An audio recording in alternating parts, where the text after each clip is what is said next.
Hello guys, magandang umaga. Ako nga pala si Tito Guys TV Vlog.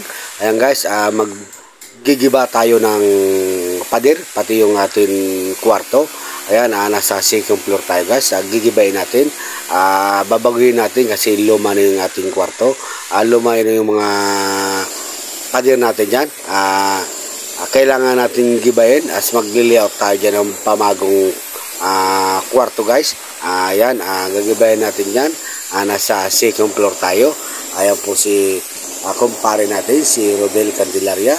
Pati yung si kumpare natin, si Brian de la Peña. Kasama niya ni kumpare natin yan, dalawa. Sila guys ang naggigiba ng kwarto. Ayan guys, sa 2nd floor tayo. Pader yan guys, ang ating gigibahan pa rin, pati yung ating flooring sa 2nd floor. Babaklasin natin guys yung mga bakal kasi magbabago tayo dyan ng ating kwarto guys. Ayan guys, dalawang chipping gun ang ginagamit natin.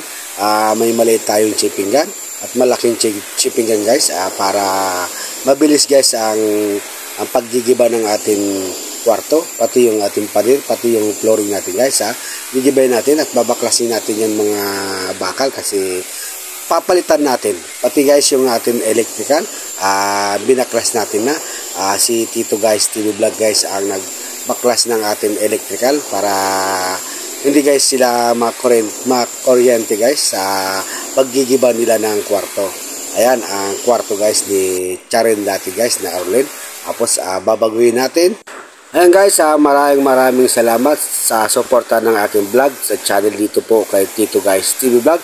Sana po suportahan nyo kay Tito Guys TV Vlog. Guys, thank you very much. Bye-bye!